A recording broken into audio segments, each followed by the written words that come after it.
Hola, muy buenos días, espero que se encuentren bien. Bienvenidos a la clase número 5. Durante esta clase trabajaremos lo que es la unidad número 3.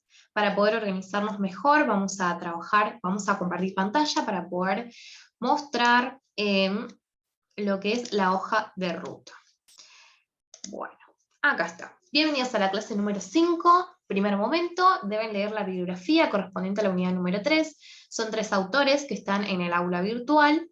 Tenemos los temas que vamos a trabajar hoy son estos algunos ejes centrales. Tenemos la sociedad de control, la sociedad disciplinaria, la muerte y lo social, como una pregunta, y el libertad.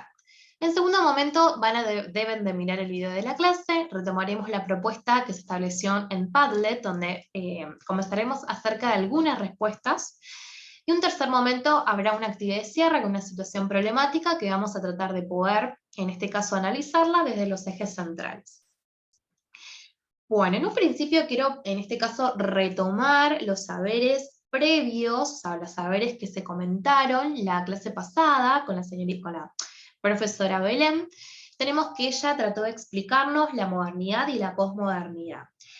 Utilizó 3 autores también, Habermas, Lyotard y Paulo Freire. Hablaba sobre que la modernidad, en este caso, se consideraba como un concepto de lo filosófico y social, donde cambiaban las relaciones entre conocimiento práctico y conocimiento teórico, y donde se encontraba, en este caso, en una sociedad donde se iba transformando, ¿no? O sea, tenemos que nada completa, sino que siempre se va reconstruyendo.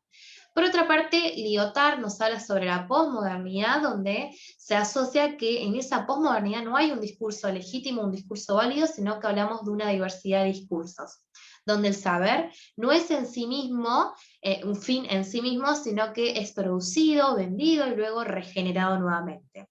Y por último, Paulo Freire nos habla sobre algunas críticas de la educación asociada, en este caso, a la crítica que se hacía a la asociación en relación, por ejemplo, de diferentes años, cómo la educación era indispensable, cómo la educación generaba o instruía lo que es la ideología dominante, y cómo después, en este caso, sigue siendo como indispensable para formar a los sujetos. Obviamente basándose en lo que es una nueva historia, transformaciones sociales y demás. Ahora vayamos al Padlet. El Padlet vamos a leer algunas preguntas que en este caso algunas respuestas, porque el tiempo es limitado. Tenemos en un principio, muchos estuvieron hablando sobre la discriminación, sobre la violencia, sobre que vivimos, en este caso, una crisis social. La pregunta era, ¿qué pensás acerca de la sociedad que se vive hoy en día? ¿Crees en la libertad o la asociación al control? Lo que traté ahí es que no solamente se aboquen a hablar sobre si estamos hablando de la libertad o control, sino que puedan poner ustedes otro tipo de alternativas o características que se vive hoy en día. Bueno, voy a leer algunos. Pienso que la realidad en que vivimos la vamos construyendo por medio de las decisiones que voy tomando y que vamos tomando en un colectivo. El ser libre dentro de una sociedad democrática nos coloca a todos en una constante complejidad e incertidumbre donde tenemos derechos y obligaciones en el marco de la convivencia en una sociedad de desigualdad. Luego tenemos que pienso que la sociedad actualmente atraviesa muchos problemas en distintos ámbitos y que es necesario para la unión y compromiso buscar soluciones. Pienso en la existencia de una crisis social, sino que siento que no somos libres, sino que estamos condicionados por quienes tienen el poder, controlados de manera constante a través de los medios de comunicación, una de las tantas instituciones. Hablamos de una sociedad individualizada, al cual el autogobernarse o el desarrollo del emprendedorismo es el cual genera la capacidad de crear, diseñar este producto para poder satisfacer las necesidades básicas. Este comentario nos da hincapié para que podamos desarrollar el tema que tenemos para hoy. Esperen que no me deja salir. Ahí está. Bueno. La crisis de la modernidad. Ahí está. Vamos a agrandar. Crisis de la modernidad, reforma de la educación y dispositivos pedagógicos. Vamos a agrandar un poquito. Bueno.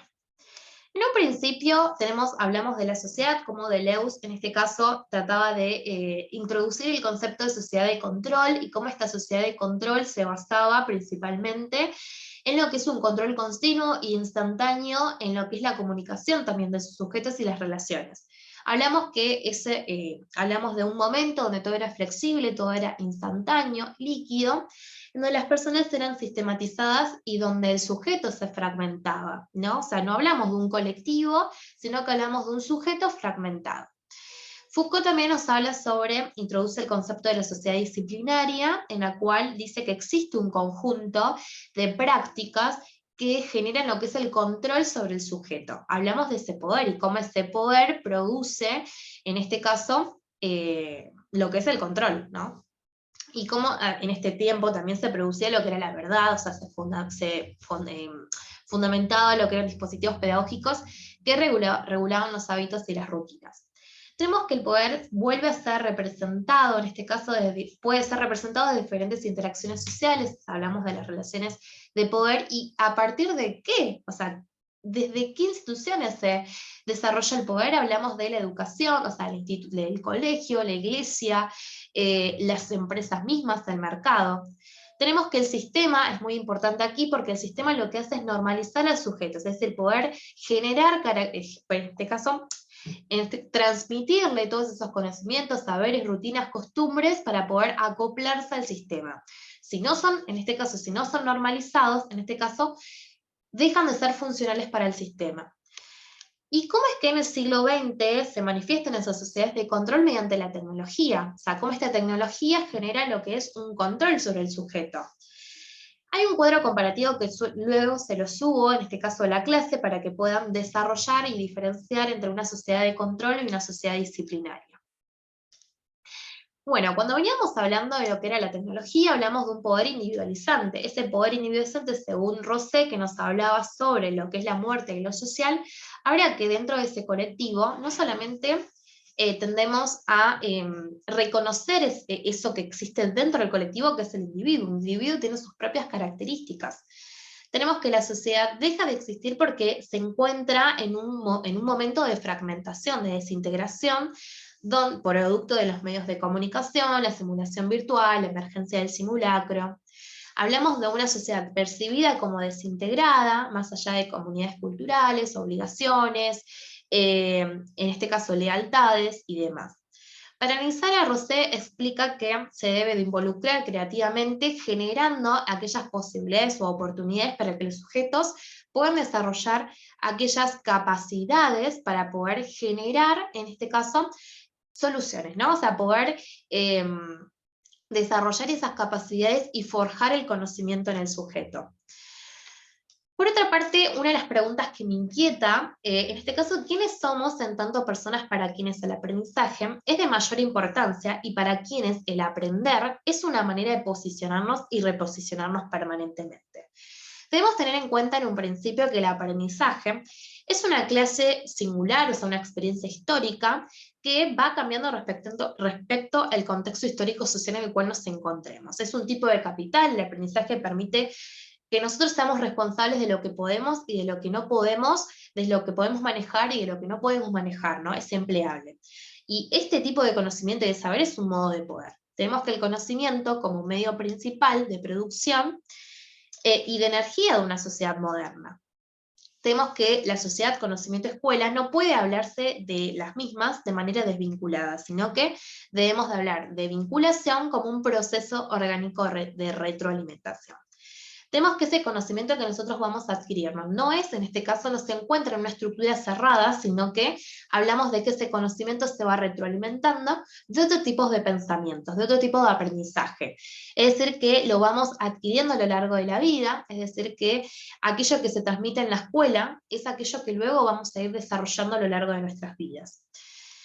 Tenemos que, por otra parte, autogobernarse. Cuando hablamos del poder individualizante, tenemos que el ciudadano, en este caso, es un ciudadano empresario o empresario de sí mismo. Hablamos del emprendedorismo, que en este caso es la posibilidad del sujeto de poder utilizar los recursos necesarios para formar un producto, donde ese producto pasa a ser, en este caso, quien satisfaga nuestras necesidades básicas. Tenemos para quién, en este caso, es decir, para qué tipo de sujetos el aprendizaje aparece como una fuerza fundamental para posicionarnos y reposicionarnos en la sociedad. En sí, el aprendizaje permite generar conocimiento, y el conocimiento permite lo que es un modo de posicionarnos, un modo de poder. Tenemos que esa es una retroalimentación, que es ese tipo de información indispensable para poder orientar lo que es el propio aprendizaje, y la mirada también de ese externo, de ese otro, permite nosotros generar una elección, en este caso deliberada. Cuando hablamos de lo que es esta manera de control, lo que hablamos, por ejemplo, el panóptico desarrollado por Foucault, nos hablaba cómo a partir de una mirada sin ser vista podía observar al resto, ¿no? Y ver cuáles eran sus comportamientos. En este caso hablamos de un sinóptico que nos involucra a Mathiesen, que hablamos de una sociedad espectadora, una sociedad, en este caso, empresaria, donde genera lo que es la hormonización, los elementos de vigilancia individual, espectáculos de masa. Hablamos de una individualización dentro de una colectividad. Bueno, a partir de esto que estuvimos desarrollando, vamos a desarrollar un poquito más y luego pasaremos a lo que es una situación problemática que permitiremos poder analizarla. Tenemos que considerar el aprendizaje y la liberación, en este caso de nuestro aprendizaje, como una condición para la libertad y la autonomía. Es decir, que el aprendizaje genera conocimiento, genera saber, y ese saber no lo debemos, en este caso, considerar como limitado, sino que ese saber permite de alguna manera generar una retroalimentación, un desarrollo a lo largo de la vida, que va a permitir generar esa libertad. Si nosotros nos ubicamos y nos posicionamos en que yo pienso de esta manera, y no podemos salir de ese posicionamiento, no somos libres de poder de alguna manera comprender o entender de otra manera aquello que queremos saber, ¿no? Tenemos que es una fuerza fundamental para nuestra libertad y nuestro bienestar, en este caso, colectivo. Bueno, vamos a comentar un poquito la situación problemática. La situación problemática, en este caso, se trata de una institución educativa, de una sociedad que decidió, en este caso, dotar de un ambiente de aprendizaje, obviamente con lo que son mesas interactivas y pizarras digitales. Tenemos que después de un tiempo de adquirido de dichos recursos, se percatan que los profesores no están aprovechando esos elementos en el aula, porque en este caso no tienen la disponibilidad. Bueno, realizan lo que es un curso virtual por medio de lo que es la plataforma Moodle, pero en este caso los directivos ven que en ese curso hay una deserción de la mayoría de los docentes por lo que es la causa de no tener tiempo debido a la cantidad de obligaciones que posee la institución. Tenemos que tener en cuenta que aquí hay una situación. Esta situación problemática permite poder analizar y generar un tipo de posicionamiento. Es decir, o sea, está bueno que se haya realizado lo que es este tipo de curso virtual llamado Moodle, donde tenemos la capacidad de poder desarrollar lo que es la utilización de estos recursos tecnológicos, y por otro lado está lo que es el lado negativo, que es el tiempo de los docentes por las obligaciones que tienen. La realidad es que sí, tenemos obligaciones, tenemos poco tiempo, pero debemos de poder hacernos ese tiempo para poder capacitarnos y poder, en este caso, integrar esos recursos tecnológicos en este caso, a nuestra docencia. Otra de las maneras que se pudo en este caso organizar es un proyecto. Un proyecto se puede llevar a cabo dentro de lo que es la institución educativa, con la autorización de los directivos, con la autorización de lo que es, en este caso, la persona a cargo de un poder mucho más elevado que el directivo. Tenemos que permitirían llevar a cabo lo que es no solamente en algunos grados, en algunos años, sino que también en la escuela entera. Y que más allá de llevarse esos proyectos, que los docentes, también que los alumnos puedan aprender a utilizar la tecnología, porque hay muchos alumnos que no tienen la posibilidad ni tampoco de acceder a esa tecnología. Por eso, para mí, es indispensable poder desarrollar en clase algún tipo de tema tecnológico, algún tipo de recurso tecnológico, porque estamos en una generación donde no es la misma que antes, sino que obviamente vamos transformándonos, cambiando, ¿no? Lo cual es importante poder generar este desarrollo, este análisis. Esta situación problemática la van a ustedes visitar en el aula virtual, y además de eso van a tener lo que es una sopa de letras para poder poner en acción sus habilidades cognitivas, y además de eso, cuando encuentren las palabras, esas palabras van a tener que desarrollarlas dentro de un texto explicativo, informativo, donde permitirán relacionar y de alguna manera llegar a cabo lo que es el concepto de la clase del día de hoy. Bueno, nos estamos viendo la semana que viene. Estudien, tomen apuntes, que prontamente se viene el parcial. Les deseo una muy buena semana y nos estamos viendo la semana que viene.